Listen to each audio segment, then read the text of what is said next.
స్థానిక సంస్థల ఎన్నికలు జరిగిన సందర్భంలో నిన్నటి రోజున జిల్లా వ్యాప్తంగా జరిగిన ప్రమాణ స్వీకారం సందర్భంలో ఈ జిల్లాలో నూతనంగా ఎన్నికైనటువంటి సర్పంచులకు అలాగే ఈ బోయినపల్లి మండలంలో ఎన్నికైనటువంటి నూతన సర్పంచులకు ప్రమాణ స్వీకారం చేసిన సందర్భంగా మరి సిపిఎం పార్టీ పక్షాన ఈ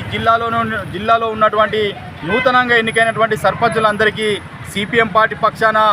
ఆర్థిక శుభాకాంక్షలు తెలియజేస్తూ అదే సందర్భంలో ఈ రాజన్న సిరిసిల్ల జిల్లాలో కూడా మూడు గ్రామాల్లో సిపిఎం పార్టీ బలపరిచిన అభ్యర్థులు ఎవరైతే ఉన్నారో ఇల్లంతకుంట మండలం పెద్దలింగపూర్ సర్పంచ్ గారికి, అలాగే చందుర్తి మండలం అనంతపల్లి సర్పంచ్ గారికి, అలాగే వీర్నపల్లి మండల కేంద్రం వీర్నపల్లి సర్పంచ్ గారికి సిపిఎం పార్టీ పక్షాన కూడా ఆర్థిక శుభాకాంక్షలు తెలియజేస్తూ మరి ఈ గెలిచిన అభ్యర్థులు ఎవరైతే ఉన్నారో మరి గ్రామాల్లో కూడా గత 2 సంవత్సరాల నుంచి అభివృద్ధి కార్యక్రమాలు కుంటుపడడం వల్ల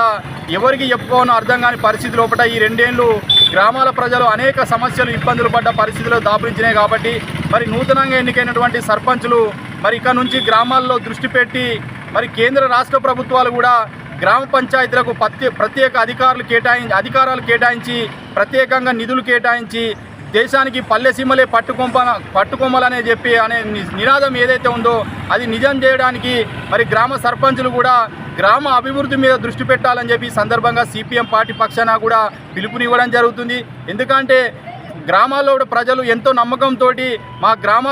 గ్రామ రూపురేఖలు మారుతాయని చెప్పి కోటి ఆశలతోటి నూతనంగా గెలిపించుకున్న అభ్యర్థులు ఎవరైతే ఉన్నారో ప్రజల నమ్మకాన్ని వమ్ము చేయకుండా గ్రామాల అభివృద్ధి లక్ష్యంగా పనిచేస్తారని ఆశిస్తూ మరొక్కసారి జిల్లా లోపల గెలిచిన ప్రతి సర్పంచులకు, అభ్యర్థులకు, వార్డు మెంబర్లకు, ఉప సర్పంచులకు పేరున సిపిఎం పార్టీ పక్షాన మనస్ఫూర్తిగా ధన్యవాదాలు తెలియజేస్తున్నాం.